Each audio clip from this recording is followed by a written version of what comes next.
le duc de Savoie. En direct des Alpes.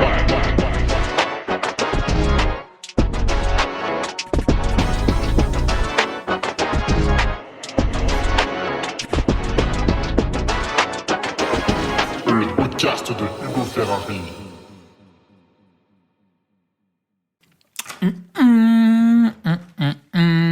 Et bonjour tout le monde, on se retrouve pour le podcast numéro 262 avec une question de, je sais plus qui c'est parce que j'ai pas noté le nom. J'ai noté la question mais j'ai pas noté le nom, donc je m'excuse. Et la question était, que faire pour performer sur son premier 100 miles? Alors on pourrait penser à première vue comme ça, courir, mais visiblement ça suffit pas, donc on va creuser un petit peu. Tout d'abord, je voudrais remercier les nouveaux patriotes, parce que comme chaque semaine, de nouvelles personnes se rendent sur Patreon. Alors c'est amusant parce que il y a des gens qui sont abonnés sur le Patreon, tu vois, certains depuis un an ou deux, des abonnements assez longs, et je les ai jamais rencontrés, je les ai jamais vus trop utiliser le forum, ou les commentaires sur Patreon, ou le calendrier interactif. Mais les gens sont là, ils m'écoutent, ils lisent ce que je publie et tout, donc bon. Et puis à l'inverse, il y en a que je vois même un peu souvent, ceux qui sont dans la région Auvergne-Rhône-Alpes, qui est une région absolument magnifique. Je pense d'ailleurs c'est la meilleure région de France, et en fait toutes les autres devraient lui payer des subventions pour lui permettre d'encore mieux fonctionner qu'aujourd'hui. Et on a quelques nouveaux, donc Alexis Touzé, Hugo Delcroix, Léo Palu, Fabien Pagliarella, Maxence Bléton, Vincent Francard, Anatole Fourny, et puis je crois que c'est un retour de la part de Maxime Baudouin, et il a bien raison. Je voudrais insister un petit peu sur cette notion de Patreon, et je voudrais aussi parler de mes sponsors que je mets en avant en citant leur nom sur mes différents posts, parce que cette année, ça a commencé de manière un peu merdique. En 2022, je commence l'année, je fais 11e de la Trans Gran Canaria. Derrière, je gagne les 2 éditions du dernier survivant. Alors, sans finir la course, mais bon, je gagne quand même. Cette année, mon frère a fait mieux, il a fini la course et il a gagné. Mais donc, tu vois, 2022, mi-mai, voilà, les bases étaient posées, le résultat était déjà là, bon, les gens étaient contents. Là, on est en 2023, soi-disant, je fais une préparation plus intelligente l'hiver, physiquement, parce qu'on peut se préparer sur d'autres plans, là c'était physique. Et premier objectif, la honte suprême, l'abandon, seulement le 3e de ma vie. Et malgré tout, personne ou presque se désabonne du Patreon, ou alors il y en a quelques-uns qui se désabonnent parce que, en fait, moi je suis ultra productif. Parce que plus il y a de gens abonnés sur Patreon, plus ça me stresse, plus il faut que je sois productif. Toi, je me dis putain, il faut que je le mérite et tout. Et je turbine. Donc tous les lundis, vous avez une revue de presse qui parle de tout ce qui s'est passé en trail le week-end. Ça fait quand même 10 pages. Ça s'écrit pas tout seul. En plus, aujourd'hui, il y a Willy Crochet qui a la gentillesse de me corriger les fautes d'orthographe. Donc le temps de lui envoyer, d'échanger un peu dessus. Des fois, je mets tellement de gros mots qu'il comprend pas trop ce que je veux dire. Et où j'invente des mots et il me dit mais c'est quoi ça? T'es sûr que tu veux le mettre ici? Donc il hallucine en permanence, tu vois, puis après, hop, je le publie et tout le monde peut halluciner ensemble. Le vendredi, je publie un article intelligent. Alors vendredi dernier, c'était la raison ultime de cet échec à Istria, justement. Tu vois, pourquoi, comment, pourquoi moi, pourquoi maintenant? J'adore dire ça.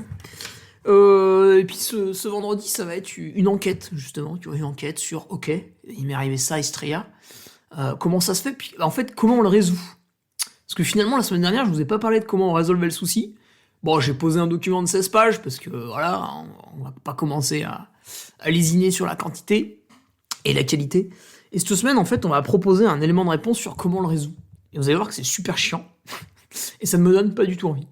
Mais voilà, donc il y en a certains qui se désabonnent, parce qu'en fait, ils n'ont pas le temps de profiter de tout le contenu. Ouais, c'est vrai qu'on y va, quoi, tu vois, ça turbine, et encore, si derrière tu participes au forum, tu t'inscris aux courses que tu fais sur le calendrier de Trello, pour que je parle de toi, tu vois, sur la revue de presse, le lundi, paf, le nom est là, cité et tout, si j'ai une petite anecdote, hop là, on la balance, Si t'as abandonné, évidemment, la huée du public, toujours la lapidation, le jet de moellon dès le lundi. Ouais, c'est vrai que ça peut choquer quand il y en a qui viennent. Parce qu'on a trop l'habitude aujourd'hui de payer, puis en échange, t'as aucun service. Donc là, tu donnes 5 balles, enfin 6 balles, parce que le site prend une commission de 1 euro, 20% tranquille. Et pour ça, derrière, tu es dûment récompensé. Hein. En plus, tu as les codes promo sur mes partenaires, il y en a quand même un. Ce foufou, il te balance 30%, comme ça, 30% d'induction. Tu sais, qui donne 30% d'induction? Les mecs, qui se battent pour obtenir 5%, là, il y en a un, il arrive, il fait « Bon, écoute, Hugo, tiens, tu donnes ce code à tes patriotes, ça fait 30%, d'accord. Voilà, c'est bon, allez, on leur vend prix coûtant, là, c'était... Ils sont sympas, voilà, vas-y, vends leur prix coûtant, là, c'est bon. Donc voilà, merci aux patriotes de rester un peu abonnés, malgré que, tu vois, j'ai bien chié dans la colle en début d'année. D'autant plus que c'est ma faute, hein. En fait, quand vous avez un problème dans la vie, souvent on cherche une excuse, tu vois. On dit, ouais, c'est lui, c'est bidule, c'est machin. Et là, je vais citer Rocky. Ouais, direct. 5e minute de podcast. Stallone apparaît. Qu'est-ce qu'il dit, mon Stallone? En plus, je l'ai mis sur mon MP3, ce passage. Il dit, ouais, tu te trouves des... Putain, attends, comment il dit déjà? Tu t'es trouvé des boucs émissaires, j'ai pas réussi à cause de lui, ou d'elle, ou de ça. Et ça, c'est un truc de trouillard, et toi, t'en es pas un. L'autre, il sort ça, toi, t'es là au cinéma, sur ton siège. Putain, d'un coup, tu te lèves, tu fais, ouais, vas-y, ouais, allez, je sors, je fais 100 bornes. Et effectivement, souvent, tu écoutes les gens dans la rue, ou au travail, ou dans le métro. À chaque fois, t'as l'impression que c'est des gens qui sont vertueux, mais un truc de malade. Ils sont au summum, tu vois. Ils font tout bien, et il leur arrive que des problèmes. Et c'est évidemment jamais de leur faute. Là, tout ce qui m'est arrivé, c'est 100% de ma faute, tu vois. Je suis responsable d'à peu près tout. Bon, après on peut pitailler un peu sur le côté génétique qui fait qu'on est plus ou moins sensible à telle ou telle maladie. Pourquoi pas? On peut pinailler là-dessus. Mais globalement, j'ai des choses à me reprocher. Et à un moment donné, il faut être honnête. Il faut être honnête avec soi-même, il faut être honnête avec les autres. Voilà, t'arrives dans une assemblée comme ça, tu prends la parole devant plusieurs personnes, tu dis bonjour, je suis une merde. Je vais vous expliquer pourquoi je suis une merde. Qu'est-ce qui m'a amené à avoir un comportement lamentable. Et je vais vous présenter ce que je vais mettre en place pour m'en sortir et ne plus être un gros mollusque. Et là, les gens vont dire, ouais, mais peut-être éventuellement il t'est arrivé ça parce que... Non. Oulala, attention, non, non, ma faute, moi. Il y a ça, j'ai pas fait attention, il y a ça, il y a truc. Voilà. Et c'est vrai que ça peut passer pour une flagellation. En fait, pas du tout. Déjà parce que je suis très content, et il faudrait que tout le monde soit très content, de mettre un doigt sur ses erreurs. Parce qu'une fois que t'as compris pourquoi t'as fait une boulette, et quelle a été ta démarche pour accéder à la boulette, parce que tu te lèves pas le matin en te disant « Ah, vas-y, aujourd'hui, je vais faire de la merde. Tiens, vas-y, aujourd'hui, je vais me couper un pied, comme ça, je pourrai plus courir. » Non, tu fais pas ça. Mais tu te laisses embarquer dans des habitudes par flemme, manque de temps, les autres qui t'aident pas, parce que globalement, tu regardes la majorité des Français aujourd'hui, ça envoie pas du rêve, hein. En fait, ils sont tous malades, mais ils le savent pas, tu vois. Puis bon, quand tu fais rien de la journée, oui, c'est sûr, tu peux pas te douter que, ouais, t'as une VO2 de 35, et en fait, t'es bien content qu'il y ait un ascenseur, parce que sinon, tu sais pas trop comment tu pourrais monter chez toi, quoi. Voilà, donc, ouais, ça pour dire que je suis très très content d'apprendre plein de choses, et de pouvoir rectifier le tir. Et en plus, bon, au début, c'est un peu chiant, tu perturbes tes habitudes, mais quand tu rectifies le tir, en fait, après, t'es super fier de toi, tu vois. Donc au final, tu avoues une bonne fois pour toutes avoir fait des conneries, paf, derrière, tu fais un plan, tu fais, ouais, bah ok, je vais faire ça, je vais faire ça et ça. Et après, bah tu réussis, parce qu'en fait, tout est simple dans la vie, tu réussis, hop, tu te retournes, tu regardes le chemin parcouru, et t'es fier de toi, et hop, t'as réintégré un cercle vertueux. Voilà, vous voyez, c'est facile, je vous ai décrit ça en 2 minutes. Alors, donc ouais, tout ça, c'était pour dire merci aux gens qui restent abonnés, et merci aux partenaires aussi, aux sponsors, tu vois. Donc Altra, il te file un peu de blé, il te file des chaussures et tout. Tu fais monter la sauce pendant 4 mois, t'arrives au premier objectif, bon, t'abandonnes. Donc eux, si tu veux, ils ont investi sur un cheval. Le cheval, au lieu de faire 2 tours d'hippodrome, il en a fait un, et puis finalement, il n'a pas passé la ligne d'arrivée. Ils sont un peu déçus, tu vois. Heureusement, derrière, on va remonter la pente, et tel le chat t'amenant 2 souris à tes pieds le matin, on va te rendre fier. Alors, pour conclure cette introduction, après les Patriotes, un petit point également pour ce brave métier de speaker, où j'enchaîne deux événements de suite. Ce qui est un peu problématique au niveau des problèmes que j'ai à résoudre en ce moment. Mais bon, là, il n'y a pas moyen de faire autrement. Je serai à la Maxi Race, comme chaque année depuis 2018. Et en fait, cette année, je vais rester un petit peu sur le village, parce que entre les moments où je suis au micro et les moments où j'ai des pauses, pour différentes raisons logistiques, les pauses, je vais me les tailler en biseau et me les mettre dans le... Pardon. Et du coup, je vais glander un peu sur le village plutôt que de rentrer me reposer. Voilà. Et du coup, je vais passer un peu sur quelques stands, éventuellement, pour ceux qui le souhaitent. D'habitude, je peux pas, parce que l'organisation, elle est stratosphérique à la Maxi Race. Je peux amener quelques bières, de récup, ou alors il nous reste aussi des bières de notre brasseur, là, du niveau l'air en va. Des affiches qui nous restent. Il nous reste des t-shirts femmes taille S. Je crois qu'il m'en reste 4 ou 5 dans un fond de carton, donc pareil. Ça, faut que ça disparaisse. Voilà. Ou pour celles et ceux qui commandent régulièrement sur mon site l'Entre du Duc, bah... Ah putain, j'ai pas reçu les nouvelles chaussettes encore. Merde. Mais il reste bonnet, ça, vous en foutez. Quelques casquettes, quelques belles casquettes, ouais. Et t-shirts. Voilà. Donc, voilà, si jamais, tant qu'à se déplacer, autant charger la voiture. Frais de port gratos, là on pense surtout aux bières de récup. C'est important, parce que si on vous les envoie par la poste, bah ça va vous faire mal aux fesses. Voilà. D'un point de vue athlète, que dire, si ce n'est que si tu observes mon Strava, je recours. Mais là pour l'instant on est sur des durées de 1 heure. Les Patriotes savent pourquoi. Est-ce que ça va augmenter un petit peu dans les semaines à venir ? Normalement oui. Mais pour l'instant, on est sur des œufs. On est sur des œufs. À tout moment, ça peut repartir en sgeg. Voilà. Du coup, niveau course, ben, je peux pas t'annoncer grand-chose. Le but du jeu va être quand même d'essayer de maintenir l'UTMB. Ce qui est un petit peu le qui tout double, tu vois. Mais est-ce qu'on en fera avant ? Si oui, lesquels ? Des longues ? Des pas longues. Bon là, t'as l'impression que je suis en train de faire la chanson de Marcel Perez sur le zizi. Mais, voilà, c'est flou. Donc ça va être un peu... Et j'ai des dossards que j'avais achetés cet hiver. Est-ce que je vais les honorer ? Est-ce que je vais pas les honorer ? Voilà. Bon, sur ce, allons-y pour le podcast avec que faire pour performer sur son premier 100 miles. Ben, plein de choses. Déjà, instant définition, instant Larousse, instant Robert. Le 100 miles, c'est quoi ? Eh ben, parce que pour performer sur un 100 miles, alors il faudra aussi décrire la notion de performance. Mais pour performer sur un 100 miles, bah déjà, il faut définir un 100 miles. Tu vas faire quoi ? Tu vas faire une Western States, où le premier, il gagne en 14 heures et la barrière horaire, ça doit être 30 heures ? Ou tu vas faire la diagonale des fous, où le premier il gagne en 24 heures et le dernier il finit en... Bon, normalement il devrait finir en 48 heures, mais vu que là-bas on adore la randonnée pédestre, il a le droit de finir en 66 heures, voilà, ce qui permet de se flinguer la santé une bonne fois pour toutes. Du coup, ouais, il faut déjà que tu définisses ton 100 miles en fait.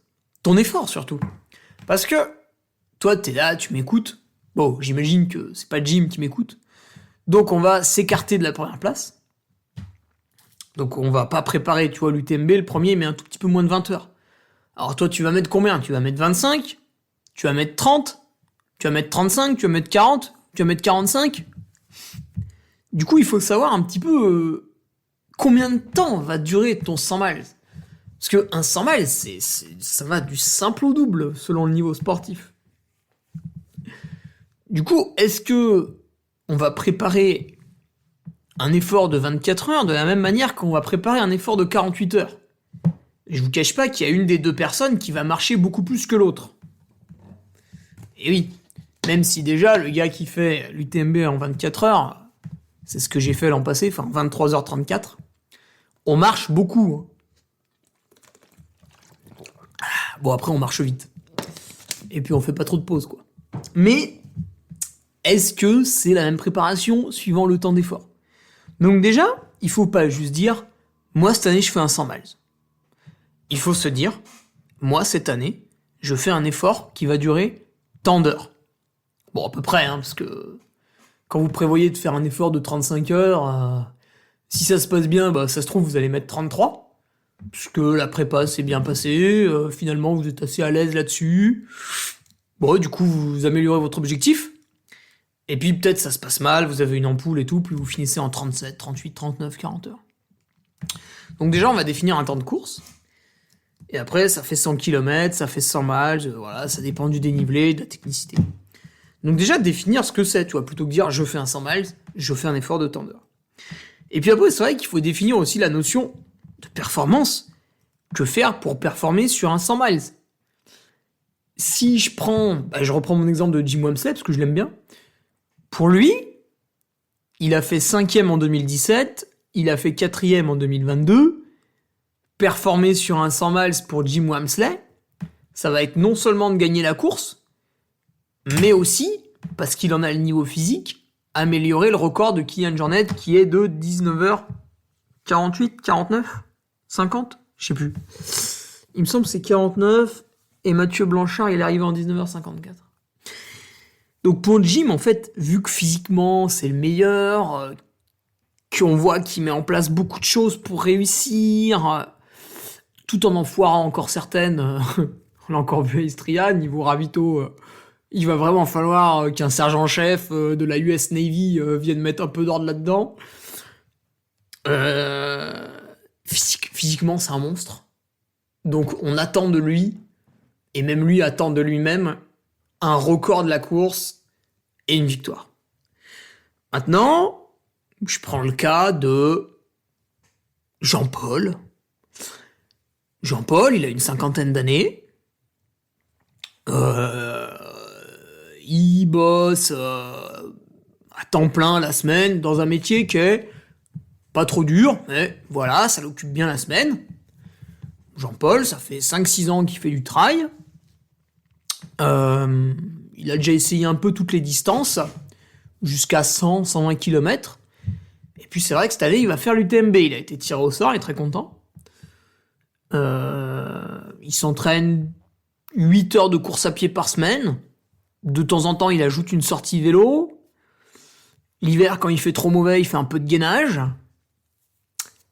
Et puis, avant la course, il arrive à faire 1 ou 2 week-ends un peu plus durs, ce qui fait que de temps en temps, il fait une semaine à 15-16 heures. Voilà. Et Jean-Paul, il va essayer de faire 35 heures à l'UTMB, parce que bon, les vêtements, sacs et tout, il maîtrise. Ça va peut-être être un peu long, musculairement, ça va peut-être taper un peu à la fin, mais il a l'habitude des courses montagneuses de 80 km, donc il sait utiliser les bâtons, faire des grandes descentes, ça lui fait pas peur, etc. Au niveau des genoux, pas de souci. Donc lui, il va viser à peu près 35 heures. Et du coup, là où Jim va avoir besoin de travailler la vitesse à plat, de courir vite, de trottiner avec des bâtons, de descendre plutôt fort et de ranquiller un peu à plat, Jean-Paul, il va être sur une autre philosophie.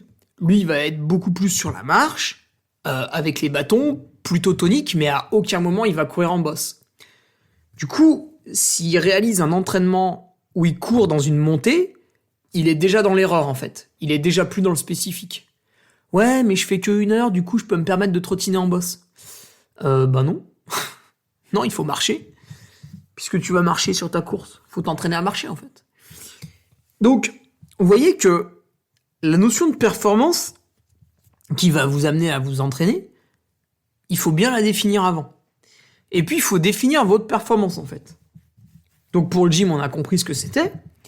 Et pour notre Jean-Paul, comment il définit son objectif, en fait? 35 heures, il le sort du chapeau? Parce que s'il le sort du chapeau, ça se trouve, il va faire beaucoup mieux, ça se trouve, il va faire n'importe quoi. Donc, quel temps vous voulez mettre, en fait? Alors, comment on fait pour estimer son temps? Bah, aujourd'hui, il y a plusieurs outils. il y a Bitrai qui vous propose, par rapport à votre indice Bitrai, de vous donner un temps sur la course. Bon, je sais pas comment on fait, j'utilise pas Bitrai, parce que j'aime pas leur système de cotation. C'est un système qui prend en compte les autres. Ça, j'ai jamais compris pourquoi ce serait valable. En fait, moi, je réussis ma course, pourquoi ça dépend d'un peloton, tu vois? Qu'est-ce que j'en ai à foutre des autres? Il y a un kilomètre, il y a une distance, et il y a un chrono. Voilà, 3 paramètres. Terminé. Le reste, c'est pipeau. Le reste, c'est je sors la flûte de pan, tu vois, et une demi-heure de flûte de pan. Voilà. Ça, c'est le reste. ITRA et UTMB font malheureusement un peu pareil. Ils pondèrent avec le peloton. Moi, j'en ai rien à foutre du peloton. S'il pleut et que les gens s'entraînent jamais sous la pluie, forcément, quand il pleut, ils vont faire des perfs de merde. Pourquoi moi, qui me casse les couilles à aller m'entraîner sur la pluie, je devrais subir un peloton qui sous-performe, en fait. En fait, c'est un nivellement vers le bas. Si tout le monde rate, voilà, tout le monde rate. Donc vous avez aussi l'application LiveTry, donc quand l'organisateur prend la peine de sortir un peu d'argent et de se payer LiveTry, vous pouvez avoir une estimation de votre temps de course avec le tableau fantôme. Et après, ce qui marche bien, c'est sur des courses connues qui réutilisent chaque année plus ou moins le même parcours, bah vous regardez les résultats pour savoir s'il n'y a pas un de vos potes ou un coureur régional que vous connaissez bien qui a déjà fait la course. Vous regardez quel temps il a mis. À la limite, vous lui demandez s'il a eu un gros souci ou s'il était dans un jour de forme inouï. Et puis s'il était dans un jour plutôt moyen, bah vous considérez son temps comme fiable. Et à ce moment-là, vous dites, bah moi je suis meilleur que lui, donc je vais mettre un peu moins de temps. Ou ouais, lui d'habitude il est un peu meilleur que moi, donc je vais mettre un peu plus de temps. Donc vous quantifiez votre objectif. Voilà, il est à définir. Ça déjà, très peu de monde le fait. En général, les mecs ils prennent le départ, puis Inch'Allah quoi, il se passe ce qui se passe. Et puis vas-y, j'échoue, je rate, j'en sais rien, je fais n'importe quoi. Voilà, déjà j'ai des baskets, c'est bien. Si en plus il faut que je réfléchisse à mon allure, ouais c'est chiant. Moi j'y vais quoi. Ah ouais, ok, t'y vas, ouais, bah vas-y, ouais, puis on te regarde. Ouais. Puis après il y a des gens, ils abandonnent quoi. Donc déjà, objectif à définir. Combien de temps je mets? Pourquoi? Une fois qu'on a son temps d'arrivée, c'est quand même plus intelligent d'avoir les temps de passage. Ça va vous aider en fait. Déjà, ça va vous aider à dire à votre conjoint ou votre conjointe qui a la gentillesse de faire votre assistance à quelle heure il doit arriver sur les ravitaux, pour qu'il s'organise aussi, parce qu'il a une vie en fait, c'est pas votre larbin. Donc il faut bien définir pourquoi je fais cette course. Il y a beaucoup de gens, ils courent, on ne sait pas pourquoi. Bon, si ça leur fait plaisir, tant mieux.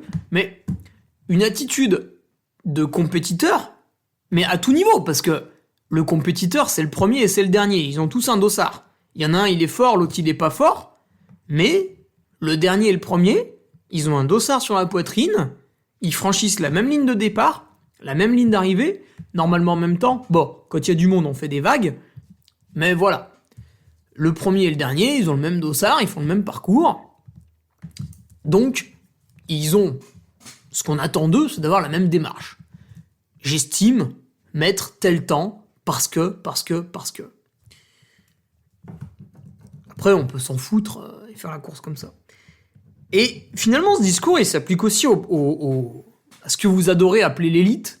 Parce qu'en fait, les gens adorent promouvoir des héros imaginaires et se rabattre sur un statut de gueux, en fait.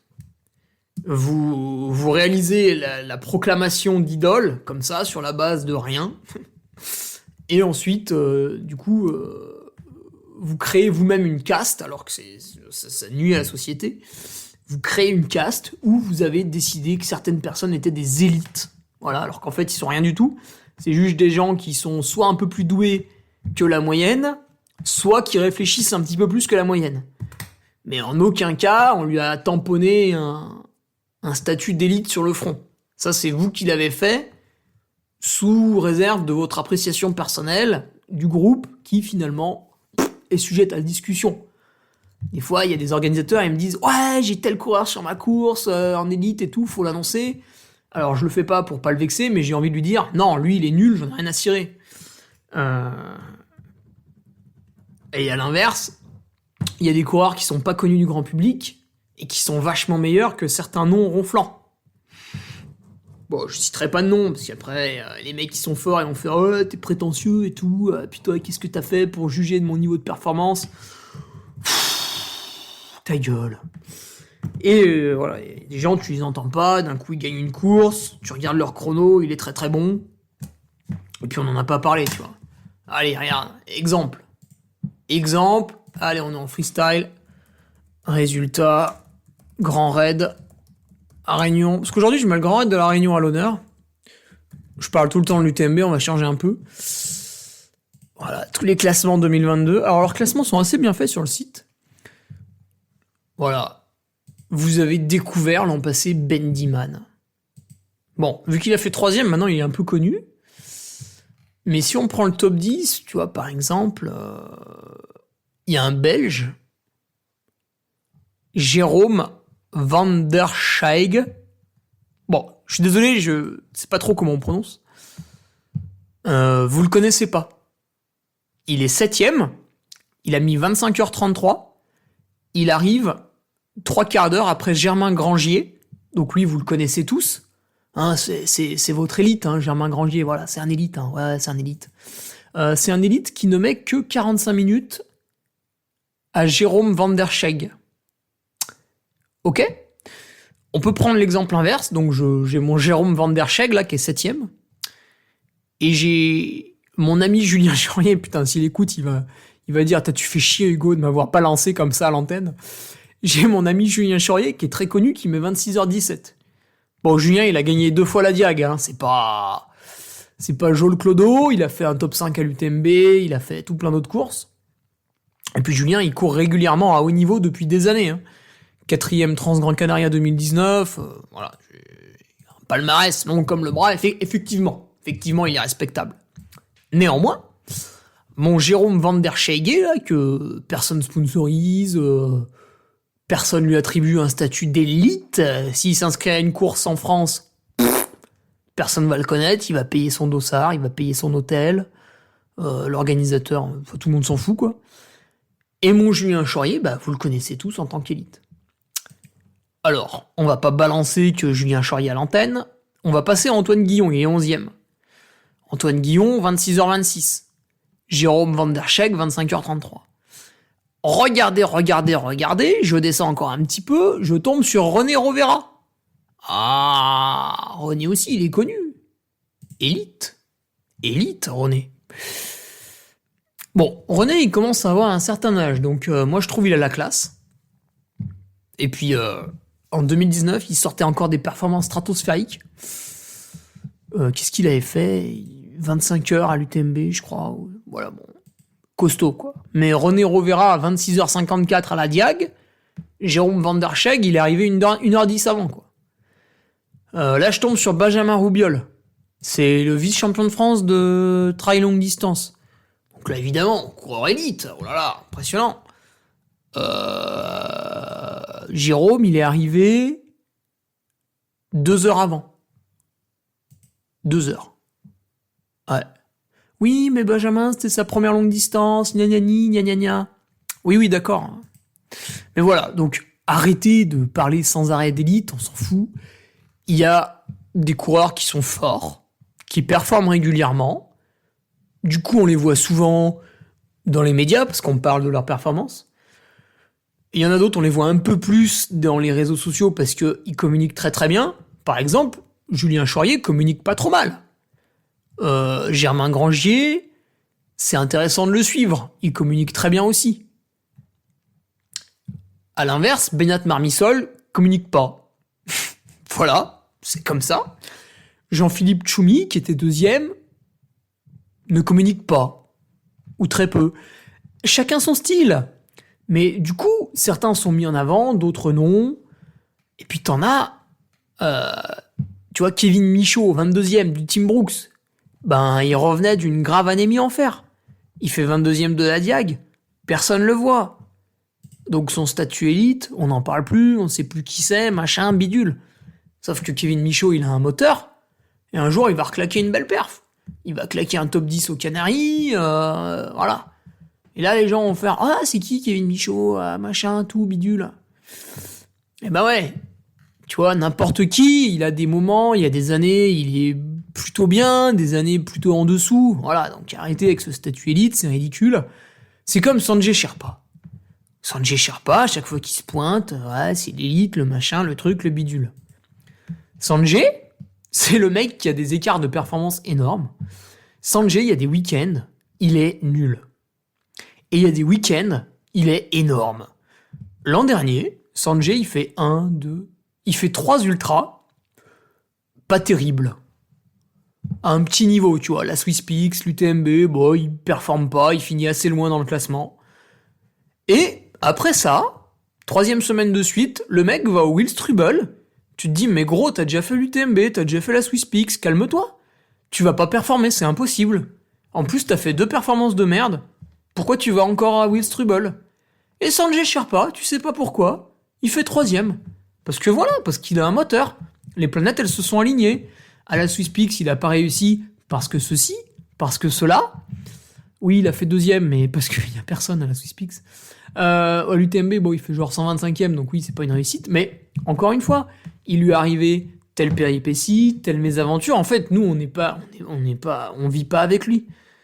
Donc on peut pas savoir. Et par contre, au Wilstrubel, les planètes étaient alignées parce que si, parce que là, et boum, il fait 3e. Donc en fait, il a pas été élite pendant 2 semaines et il a été élite pendant 1 semaine.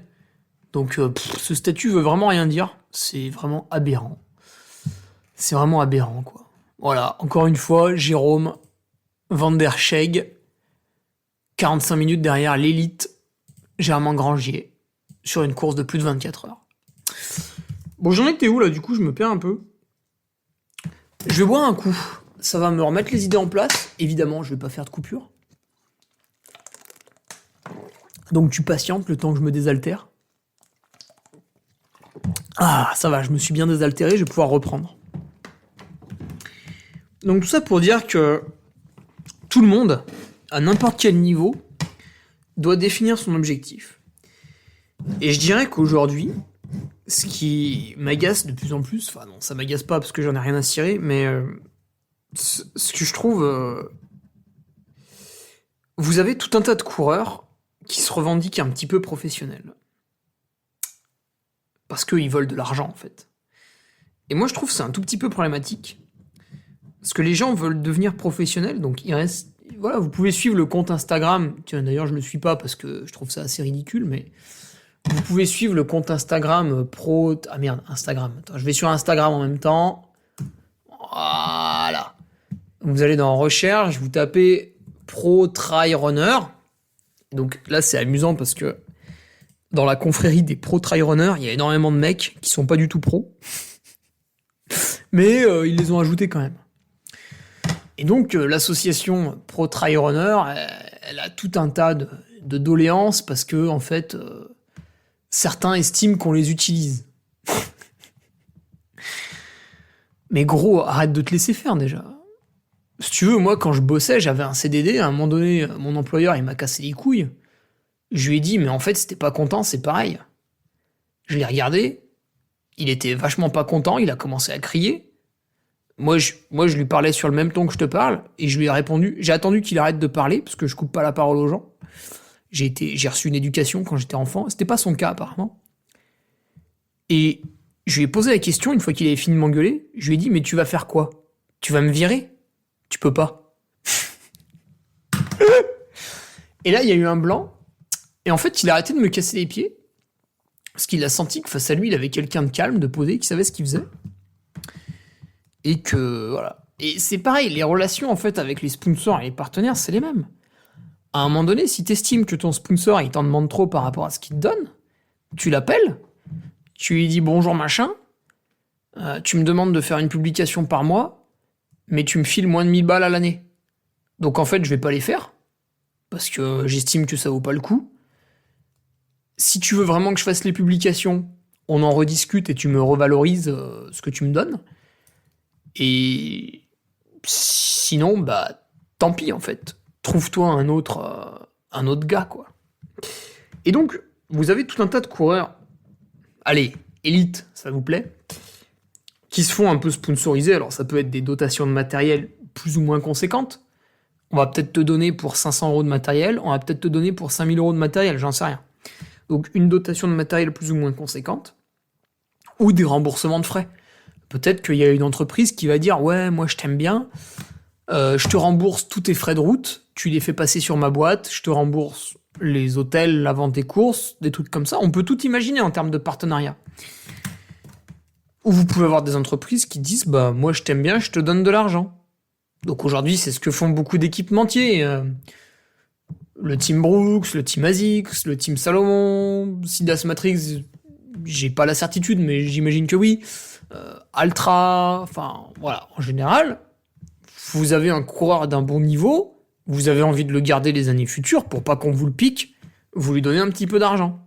Après, bah voilà, tout le monde a son budget, donc à un moment donné, s'il y a un sponsor qui te donne 3000 euros à l'année, toi tu fais une perf de dingue, il y a une autre marque qui t'approche, qui te dit ouais je vais te donner 20 000, tu reviens voir ton sponsor numéro 1, tu lui fais putain tu me donnais que 3 000, l'autre il me propose 20 000, qu'est-ce qu'on fait? Ton sponsor il fait ah putain je peux pas, je peux passer de 3 000 à 8 000, mais je peux pas aller à 20 000. Bon bah toi du coup il y a de grandes chances que t'ailles chercher le mec qui te demande 20 000, qui te propose 20 000. Donc il y a tout un tas de coureurs qui bénéficient de ça, donc soit on leur donne de l'argent directement, soit on leur donne du matériel. Voilà. Et ces gens-là veulent accéder à un statut de professionnel, parce qu'ils estiment être les meilleurs de leur sport. Déjà, je pense qu'il faut redescendre d'un cran. Vous êtes les meilleurs d'un sport qui n'est pas professionnel. Ça veut dire que vous prenez plaisir à battre des amateurs. Non mais dit comme ça, c'est hyper violent, mais c'est vrai. Un sport professionnel, c'est le cyclisme. En cyclisme, là en ce moment il y a le Giro. Thibaut Pinot, physiquement c'est un monstre. J'imagine que dans sa vie personnelle et à l'entraînement, il fait tout ce qu'il faut pour être au top. Thibaut Pinot, hier à l'étape de montagne, il a pris une branlée. Il s'est fait battre par des gens professionnels qui avaient à peu près son niveau, quoi. Pour telle ou telle raison, il a fini derrière certains professionnels. Alors que lui aussi est un professionnel. Et aujourd'hui, en trail, en fait, on a des professionnels qui battent des amateurs. Bon, ils sont très rares, hein, les professionnels. Du coup, est-ce que vous êtes fort? Est-ce que vous êtes dans les premiers parce que vous êtes fort? Ou est-ce que vous êtes dans les premiers parce que vous battez des mecs qui sont pas forts? Ah, attention. Du coup, est-ce que vous méritez vraiment tout ce qu'on vous donne? Certains oui, certains non. Donc, déjà, il faut redescendre d'un cran avant de se promouvoir professionnel. Et après, on peut avoir le raisonnement inverse. On peut dire, bah oui, mais si on va dans ce sens-là, il n'y aura jamais de vrais professionnels. Effectivement. Donc on peut dire, bah voilà. Moi, il y a des coureurs, je les connais. Alors, j'ai prévu un hommage à mon ami Nicolas Martin la semaine prochaine, parce qu'il va participer au championnat du monde, et je trouve que la démarche qu'il a eue pour aller au championnat du monde est très respectable, à tous les points de vue. Et donc lui, je sais que il fait ce qu'il faut pour faire le job, pour être prêt au rendez-vous. Donc je vous invite à écouter le podcast de la semaine prochaine, où je vais faire ce petit hommage qui me tient à cœur. Mais il y en a d'autres, et vas-y, que je vais me faire un resto avec mes copains, parce que il faut bien vivre. Ouais, mais dans ce cas-là, nous casse pas les couilles pour être professionnel. Parce qu'un professionnel, c'est pas ça. Ils vont se coucher tard, parce qu'ils ont envie de se coucher tard. Ils vont faire un calendrier de course à la mort moelle-neu, parce qu'ils en ont rien à cirer. Ils vont répondre de rien, puis à côté de ça, ils vont te demander du blé, tu vois. Toi, t'es là, t'es chef d'entreprise, et il y a un type qui fait 2-3 courses dans l'année, qui bat d'autres gars, il vient te demander du blé en te disant « Ouais, mais moi, je suis fort. Ouais, mais est-ce que j'ai envie de soutenir ta démarche anarchique ?» Bah, peut-être pas. Du coup, je reviens à la définition de l'objectif. Donc, elle est nécessaire pour l'amateur, pour les raisons que j'ai déjà évoquées, et elle est nécessaire pour le sportif qui tend vers le professionnalisme. Parce que un professionnel, c'est quoi? Et ça vaut pour tous les corps de métier.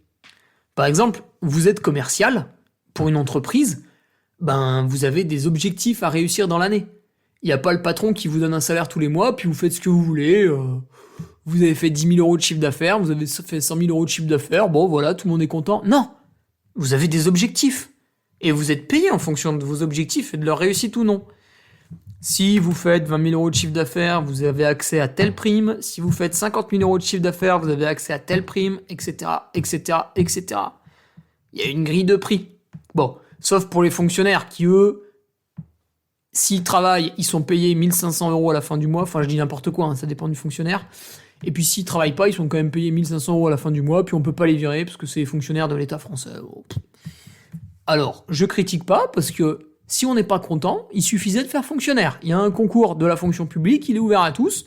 Ceux qui sont pas contents et qui trouvent que les fonctionnaires ils en branlent pas une, passez le concours, prenez leur place, et puis voilà. Donc ouais, tout ça pour dire que le sportif professionnel, qu'est-ce que c'est ? C'est un mec qui en début d'année, il va aller voir son sponsor, il va lui dire « Écoute, donc moi je suis allé voir Altra, on a eu une réunion en mars. Bon, en mars, j'avais déjà tout prévu, mais on a fait la réunion physique en mars. Je lui ai dit, moi je vais faire telle course, Istria, telle course, UTMB, et ensuite je rajouterai un objectif au début de l'hiver. Je suis pas encore fixé sur lequel je ferai, parce que je suis pas hyper à l'aise avec la notion de prendre l'avion au début de l'hiver.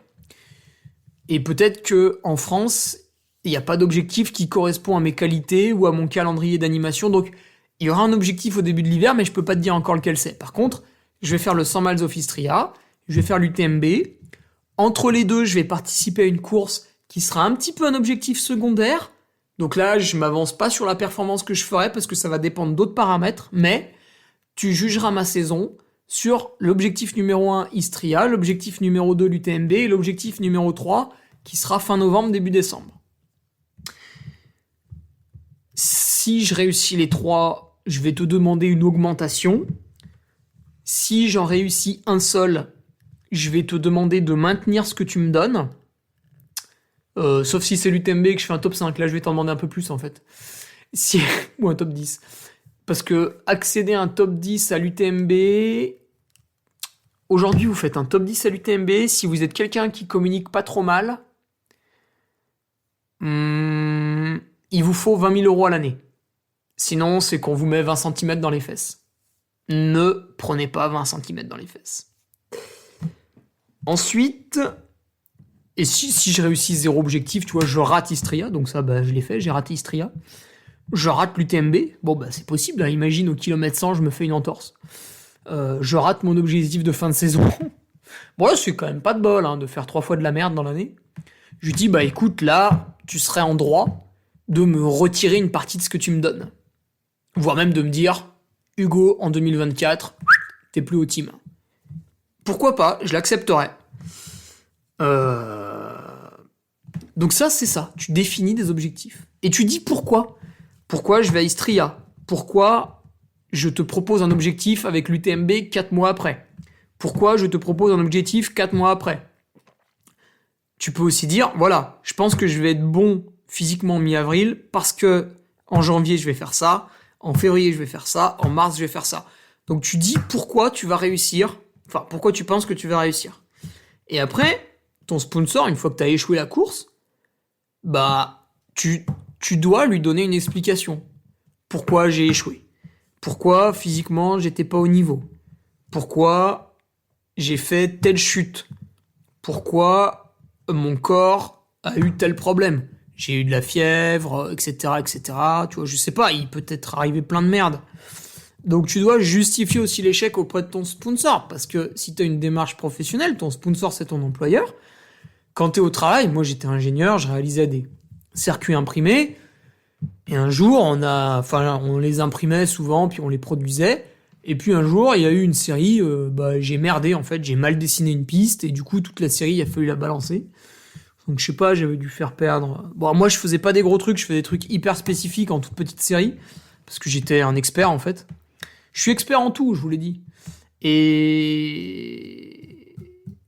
d'ailleurs, ce qui était amusant, c'est que le mec qui était censé dire si je faisais du bon travail ou pas, n'était pas capable d'utiliser mon logiciel.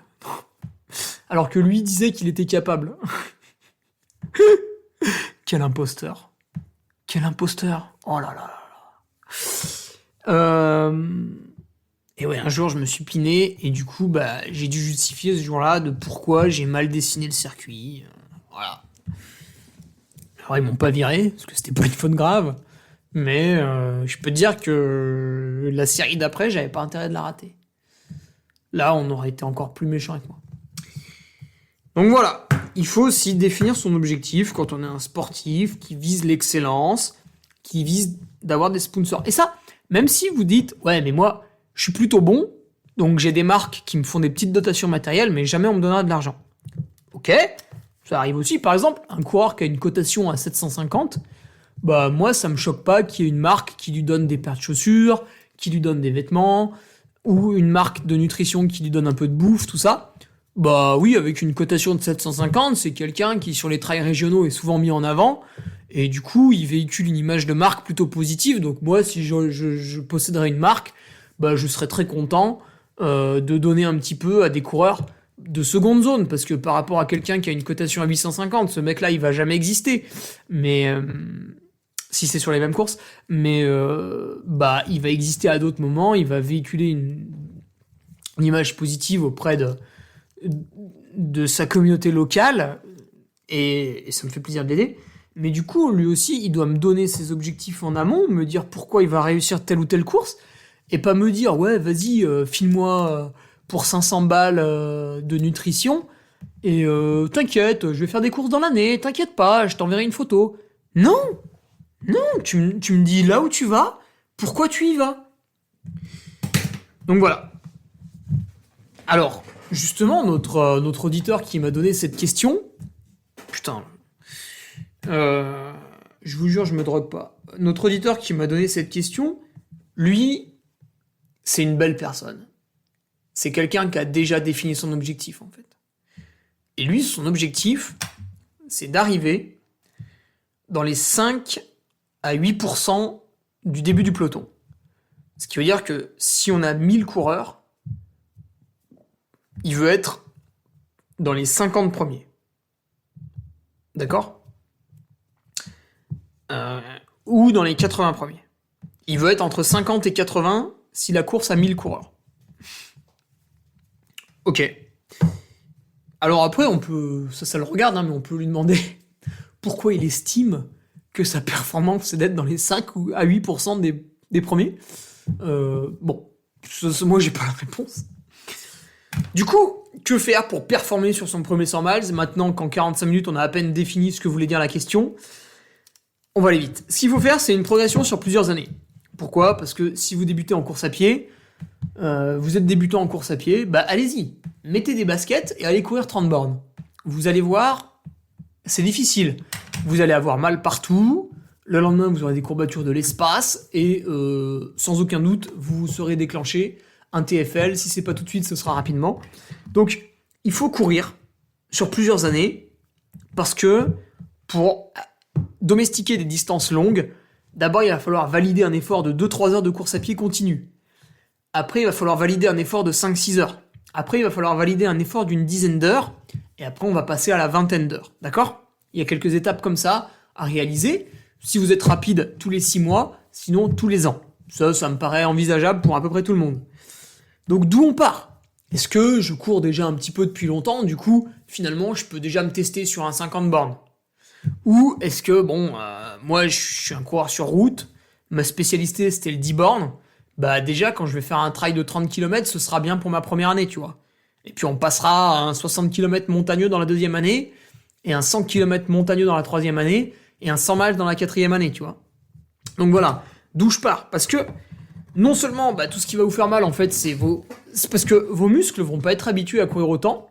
Du coup, au bout d'un moment, ils vont fatiguer. Quand ils vont fatiguer, ils vont te demander bien poliment d'aller te faire foutre, et c'est vos tendons qui vont encaisser la place des muscles.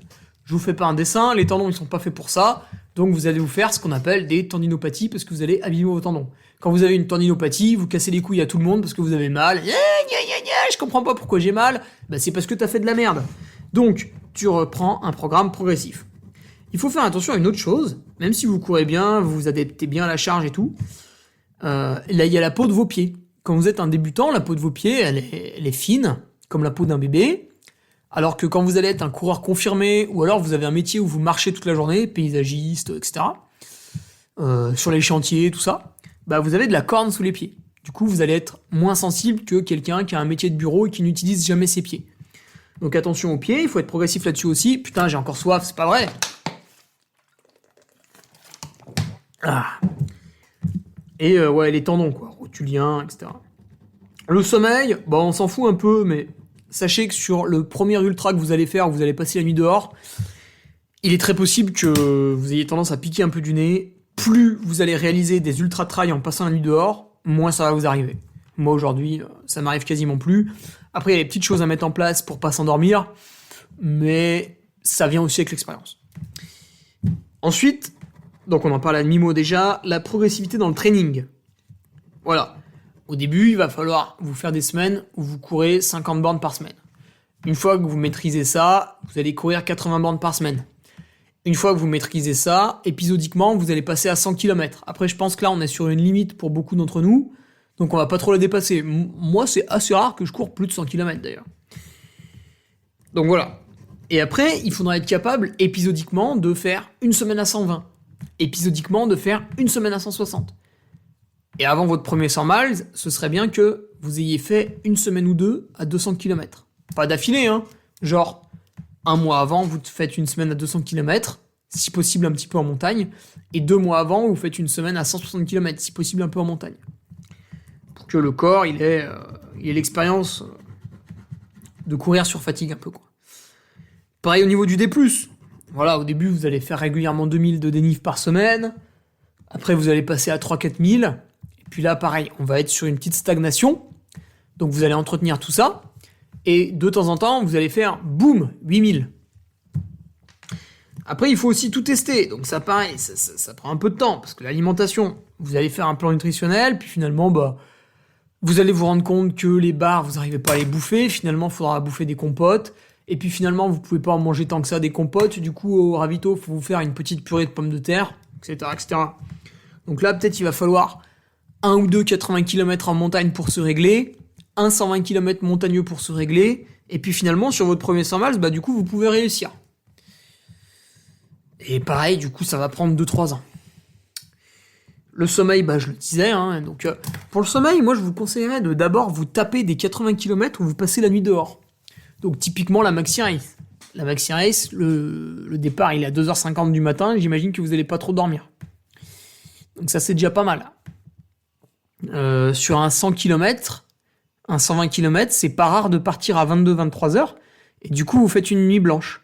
Donc ça permet, en 2e ou 3e année de pratique, de faire une nuit blanche dehors, alors qu'on ne fait pas encore un 100 miles.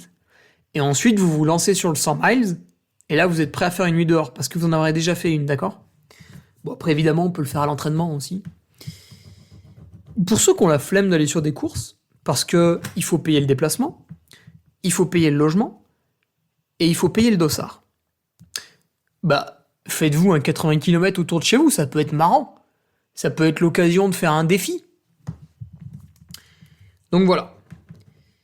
Et finalement, c'est plein de petites choses, on sait tous, mais on a la flemme de prendre un papier, un stylo, et d'écrire toutes les étapes de l'année. C'est-à-dire, et ça c'est la démarche de notre auditeur qui nous a posé cette question, en septembre il a dit « Putain, septembre 2022.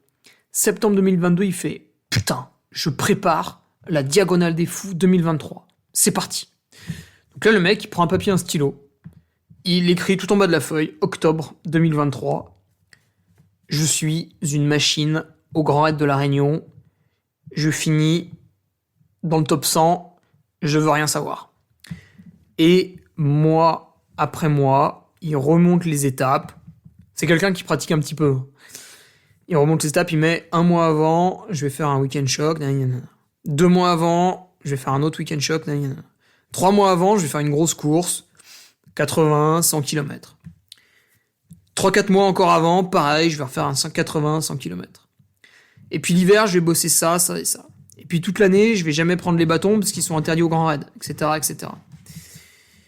Donc il fait un plan sur un an. Et puis là, il a fait son plan d'entraînement. Donc c'était la première colonne de la feuille. Deuxième colonne, il va faire la bouffe. Il va faire, tiens, bah là, telle semaine, je vais faire un entraînement à jeun pendant 3-4 semaines. Après, je le fais plus.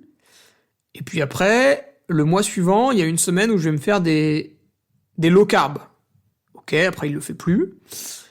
Le mois d'après, il se dit, bah là, il y a 2 entraînements où je vais bouffer les mêmes quantités que pendant ma course. Sur une durée de 4, 5, 6 heures. Pour tester un peu. Bon, après il le fait plus. Etc., etc. Là, on est à 6 mois de mon objectif. Je vais faire une sortie de nuit. Je pars courir à 22h, je reviens à 6h du mat. Comme ça, il peut régler sa frontale, changer de batterie au milieu de la nuit. Et puis la fatigue de la nuit blanche, en 6 mois, il aura le temps de l'évacuer jusqu'au départ de la course. Donc il remonte toutes les étapes comme ça. Que ce soit sur l'entraînement, sur la nutrition et sur la stratégie du sommeil. Et la stratégie du sommeil, non seulement ça va être de faire 1 ou 2 sorties de nuit, que ce soit en course ou pas, avant son objectif, mais ça va être aussi de s'organiser avant le grand raid. C'est-à-dire que son objectif, il est en octobre 2023, donc admettons que ce soit le 20 octobre, je sais plus quand c'est. Du 1er au 20 octobre, faut qu'il dorme bien. Donc, objectif, ne pas faire d'enfant. Voilà, il vaut mieux pas faire un enfant juste avant. C'est un peu emmerdant pour le sommeil. Bon, après, vous me direz, des fois, on choisit pas trop. Hein.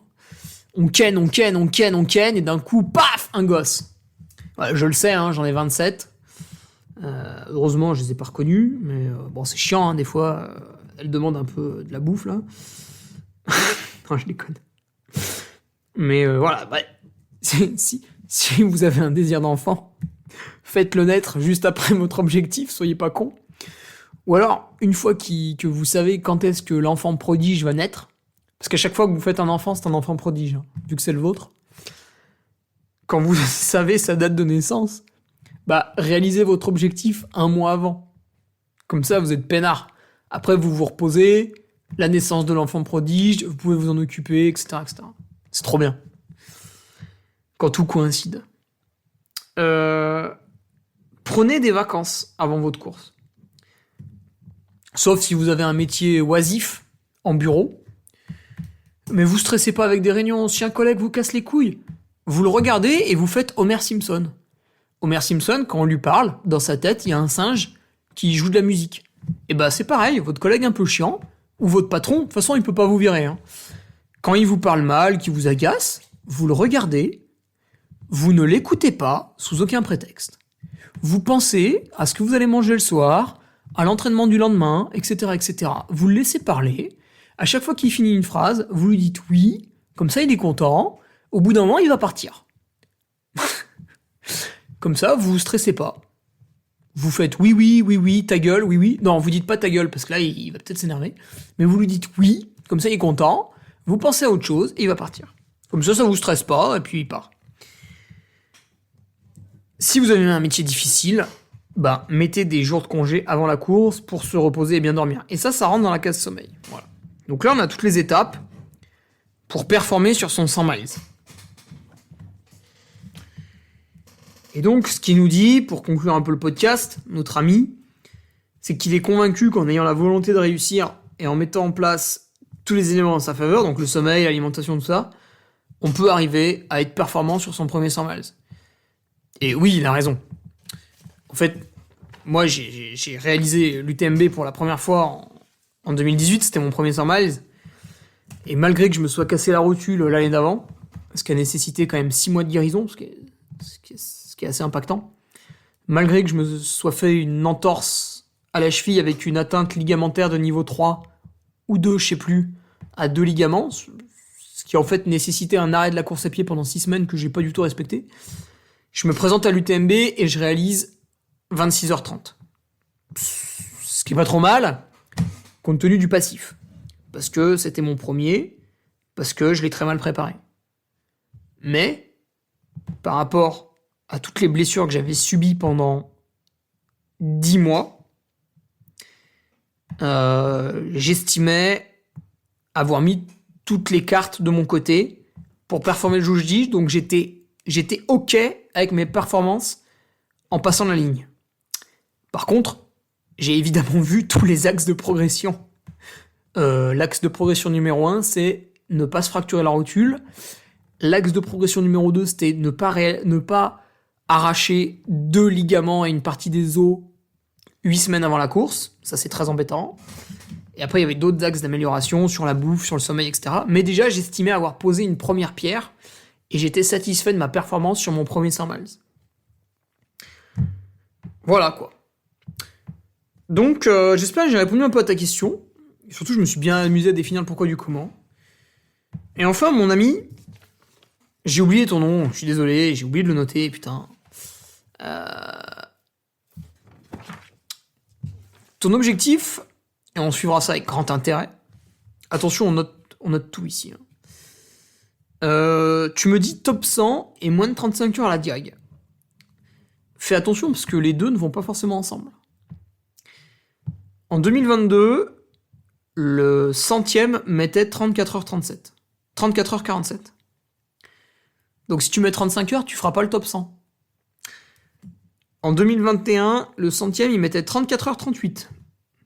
Tiens, année un peu plus dense. En 2019, le centième, il mettait 34h56. En 2018, je sais pas pourquoi, le centième, il mettait 35h50. En 2017, il a mis 34h36. En plus, en 2017, il faisait très chaud, donc... Voilà, écoute, je te laisse là-dessus. Très bonne préparation à toi pour la diag. Je pense que tu vas mettre toutes les bonnes choses de ton côté. Pense bien à définir correctement ton objectif. Pense bien à définir correctement les temps de passage pour ne pas partir trop vite. Parce que ça va t'abîmer les muscles. Donc tu vas être beaucoup plus courbaturé sur la fin. Ça va probablement t'empêcher de t'alimenter correctement si tu pars trop vite. Donc ça va te créer tout un tas de problèmes. Maintenant, il faut aussi faire attention à pas partir trop doucement, parce que tu peux être gêné par des bouchons. Surtout si tu vises le top 100, au début tu vas être 350e, donc tu vas être gêné par des bouchons. Et si tu pars trop doucement, ben à un moment donné, il y a un certain temps que tu vas pas pouvoir récupérer.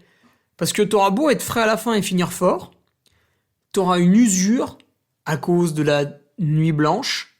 En plus, 35 heures, tu vas finir en début de deuxième nuit. Donc c'est la merde, t'auras quasiment 2 nuits blanches. Tu vas être très très fatigué. Et tout ton corps va être très fatigué. Donc t'auras beau finir fort parce que t'as commencé doucement, tu pourras pas lutter contre la fatigue du temps qui passe. C'est-à-dire qu'à un moment donné, si tu me crois pas, demain, ou n'importe quand, tu vas faire une randonnée, tu marches pendant 10 heures. Donc t'es d'accord avec moi, marcher pendant 10 heures, c'est beaucoup moins dur que ta course. Une fois que t'as marché pendant 10 heures, tu mets tes baskets de course à pied et tu cours pendant 1 heure. Et dis-moi si t'as pas mal aux genoux, si t'es pas fatigué. J'attends ton retour d'expérience. Donc ouais, en fait, on est fatigué parce que le temps qui passe, quoi. Donc attention aussi à pas partir trop doucement. Maintenant, je pense qu'il faut quand même plus se méfier d'un départ trop rapide que d'un départ trop lent. Mais c'est bien de garder les deux en tête. Donc voilà, je te laisse là-dessus et très bonne préparation à toi pour cette diagonale des fous. Voilà, repense aux petits jalons que j'ai cités pour réussir. Les Patriotes, on se retrouve vendredi pour Ce sera un podcast ce vendredi. Ouais. On va parler glycémie. Et vous allez voir que je pense que j'ai pas de bol. Mais heureusement, mon ami Sébastien Diffenbrun sera là pour éviter que je parte dans du calimérisme et du charlatanisme qui serait évidemment inacceptable sur un Patreon d'une si belle qualité. Voilà. Et puis les autres, on se retrouve mercredi prochain pour une nouvelle question, pour s'amuser un petit peu tous ensemble. N'hésitez pas à m'en poser, ça me fait toujours plaisir, même si là j'ai un bon petit stock. Et voilà, mais je suis preneur. Comme ça après je pioche dans celle qui m'amuse le mercredi matin, je regarde, je fais putain celle-là elle est marrante, et allez c'est parti, on déroule. Évidemment on est en impro, parce qu'on va quand même pas préparer, ce serait pas drôle. Et puis voilà, on se retrouve mercredi prochain, ou sur la Maxi Race, ou vendredi, sur Patreon. Salut! Tu viens d'écouter le podcast du Duc de Savoie. Si tu souhaites approfondir avec de pertinents articles d'éminents spécialistes, rejoins le Patreon. Tu feras ainsi partie en tant que fidèle patriote de la très prestigieuse Duke Army. Si l'humour est ton leitmotiv et que tu n'as peur de rien, viens sur l'Instagram. Si tu veux espionner le Duc, car tu es vil et sournois, son Strava est également à ta disposition. Enfin, si tu es vieux, presque sénile et ou débute dans les réseaux sociaux, contente-toi de suivre sa divine page Facebook, les liens sont dans la description. Que Dieu te garde et à la semaine prochaine.